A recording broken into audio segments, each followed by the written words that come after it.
If you find yourself in a situation where you are struggling for sales and no matter what you do, you just cannot get Facebook ads to be profitable for you, I'm going to show you one small little trick that can literally transform your results overnight. All right, let's get into it. So before I talk about what this change is that you need to make to your ads, I do need to give a little caveat here, or a few caveats in terms of requirements. This is not going to apply to every single business and every single situation. I wish it did, but it's not. So who will this apply to? So this will apply to businesses that have a low ticket offer. So what am I personally defining as a low ticket offer? I am defining that as anything that costs $300 or less. So it can be $1 or it can be $300 and anywhere in between. So as long as you have a low ticket offer, you can really leverage this trick to really scale your business. Second, the offer has to be good. So I know I just said all you have to do is have a low ticket offer. Yes, that is true. However, if it's a bad offer, no amount of Facebook ad tricks, tips, and tactics is going to get people to buy it. If it's a crappy offer, no one's going to buy unless you give it away for free. And in that case, they're not actually buying, they're just receiving something for free. So it does have to be a quality offer. I don't want you to go away from this video thinking like, oh, as long as I sell something for $97, I'm going to be making it, rain money from the sky and all that kind of stuff. That's not true. It has to be a high quality offer that you are putting out there. All right, so what is this change? The change here I'm talking about is simply switching your objectives. So let's say you are in the online course creation space, you have a webinar that you drive traffic to. Typically, you're going to either use leads or complete registration to get people into your webinar. And then after the webinar, they can buy whatever your product is. And after the webinar, they can go ahead and buy your product, whatever that may be. But again, in this case, it has to be $300 or less, that product. So what do? So instead of optimizing for leads or complete registration, which is the normal strategy to do to get your webinar filled, what you do instead is to optimize for the sales objective. And this one change alone can literally take an unprofitable funnel that makes you $0 to a wildly profitable funnel, as long as it's a good offer and lots of money along the way. So why would this be the case? Why is switching the objective actually going to work? Well, let me explain a little bit here in terms of how objectives actually work. So objectives inside of Facebook ads are extremely literal. It's probably the most literal thing that you can come across on the planet. So when you are telling the algorithm to optimize for link clicks, for example, it's literally going to get in front of people who have a history of clicking on ads, and that is 100% independent of any other behavior, whether they opt into things, whether they buy things, whether they watch things, it doesn't care. You told it to optimize for link clicks, so it's zeroed in on that single behavior, that single objective of people who click on ads. And so that's how it's going to optimize that campaign. So if we kind of take this through the logical conclusion of all these other objectives you have available to you, you might be using things like the engagement objective or the video views objective or the leads objective. And while all of these have their time and place, and by the way, if you want a breakdown of what every single objective is and when's a good time to use each one, you can go ahead and check out this video right here. So they do have a time and place, but if your ultimate goal, at least in the short term, is to get buyers right now, not buyers 6 months from now, 12 months from now, what you're doing when you're using these other objectives is that you're just getting in front of people who watch videos. If you're using the video views objective, or you are just getting people who like to opt into free things, if you're using the leads objective. That doesn't mean that people who are opting into things for free are also people who buy stuff, right? Again, it's completely independent behaviors that the algorithm is focused in on. So let me show you an actual visual, kind of bring this point home, because it's really important to understand how objectives work, because there are sub audiences within every given audience that you run ads for. All right, so let's take a look at this example here. So here we are targeting an imaginary 1 million person audience using the video views objective. That's the top circle right there. And so again, the algorithm is extremely literal. So it's not going to target all 1 million people, or you can run that campaign for the remainder of human history and it will never get in front of all 1 million people, because not all 1 million people have video viewing behavior, right? Again, it's going to get in front of the people that are actually going to watch videos. So the circled blue squares here represent the people who actually watch videos, and those are the people that the algorithm are going to target. So let's just pretend and say that is, roughly 300,000 people within the 1 million person audience. Again, you're never going to get in front of all 1 million. Now, if you're targeting the exact same 1 million person audience, but this time using the sales objective, now it's going to get in front of different people within that same subset, and it's fewer people because now you're asking it to get in front of a higher quality audience, an audience that whips out their hard-earned dollars and gives it to businesses just like yours.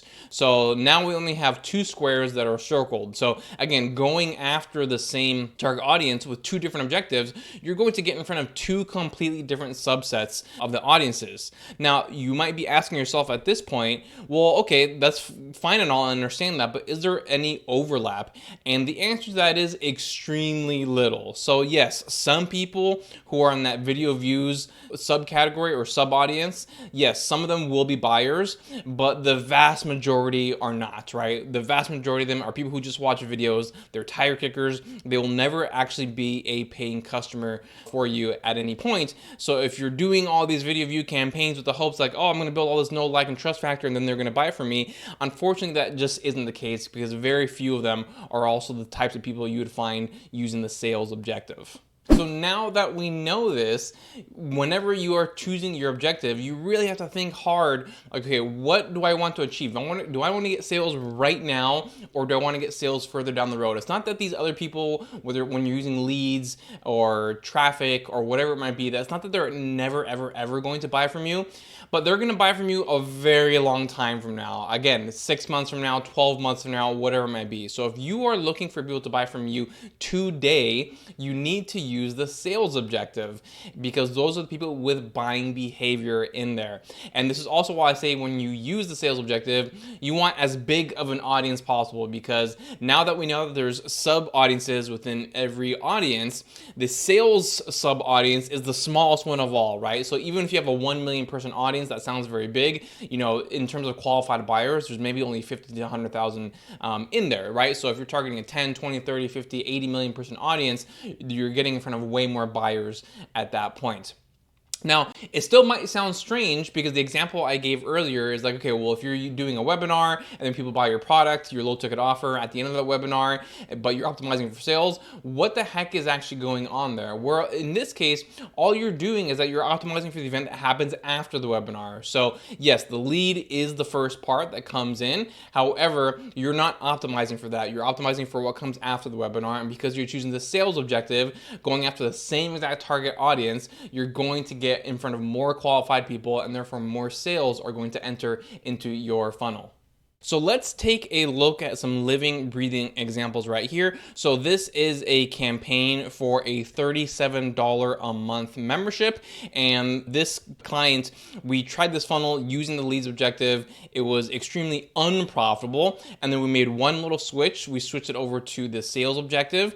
And over this time period, 22 sales have come in at a cost of $91.31. Now, some of you might be thinking, well, it's a $37 a month membership, so therefore you're losing money. However, the average lifetime value for one of our customers is about $300. They tend to stay in the membership for many, many months. So the fact that they're coming in for $91 makes this an extremely profitable funnel.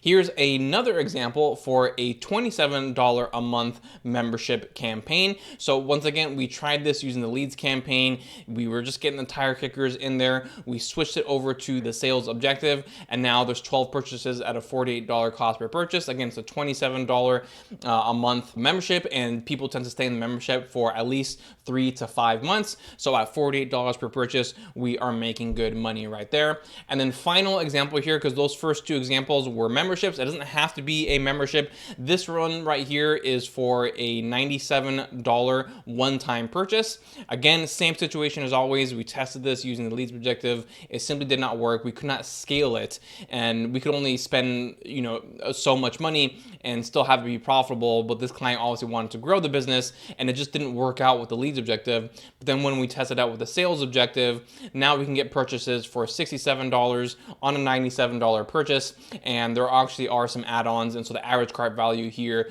is about $120. So we're almost getting a 2-to-1 return on these examples right here. Now, one thing to note is that if you've been running lead campaigns for a very long time, and that's just what you're accustomed to, and the purchase takes place a little bit later further down the funnel, your lead costs are going to go up when you switch to the sales objective and you try this. But guess what? That's fine because you're getting in front of a higher quality person. So in my experience, your lead cost typically goes up by 3x, meaning if you're used to paying $3 per lead and now you switch to the sales objective, you're probably going to pay $9. If you're used to paying $5 per lead and you switch to the sales objective, now you're probably going to pay about $15, and so on and so forth. So yes, it is a big increase from what you're typically used to paying to get people into your funnel, but at the end of the day, if it's a higher quality lead and this is what makes your funnel ultimately profitable, then it's worth paying that extra cost. Now, some of you might be thinking, okay, cool, well, great, you gave the example for someone selling an online course, but what if I'm a real estate agent? You know, there's nothing I can do in order to use this type of strategy. And the answer to that is actually no, you can. You just have to rethink the way you bring people into your world. So again, you're a real estate agent, let's just say you're used to running some lead ads, and that just brings people to your contact form, and then they reach out to you because they want to buy or sell a home. Very standard process, but you're using the leads objective. So again, you're getting in front of those tire kickers. What if you put together a comprehensive market report for the areas that you specialize in, and you sell it for $7, you know, whatever it might be. This doesn't have to be a high-ticket item. Again, I know the examples I gave were monthly memberships or a $97 offer, but this can still work for something as cheap as, you know, $7, $10, whatever it might be. And so now when you have something that people want to pay for because it's extremely valuable, you can switch over to the sales objective and you can achieve the exact same things that we've been talking about in all of these examples here. Now, obviously, if you are e-commerce, actually all of this is irrelevant to you because you're constantly using the sales objective, because that's the only way to get people to buy your products on a daily basis. But for everyone else out there who is some sort of online-based business, service-based business, local brick and mortar type of business, think about how you can modify your funnel to, instead of bringing the tire kickers in using the leads or the complete registration objective, you know, what can you offer, a low ticket offer that's extremely desirable to your target audience? That way you can make that small switch in your campaign to the sales objective and start experiencing the results that we just went over here today. So hopefully that made sense. I know this one got maybe a little bit complicated because we really have to understand the way that the algorithm works and how objectives works. But as always, if you have any questions about this topic or anything else I covered, just let me know down in the comments below. Thank you so much for tuning in, and I will see you next time.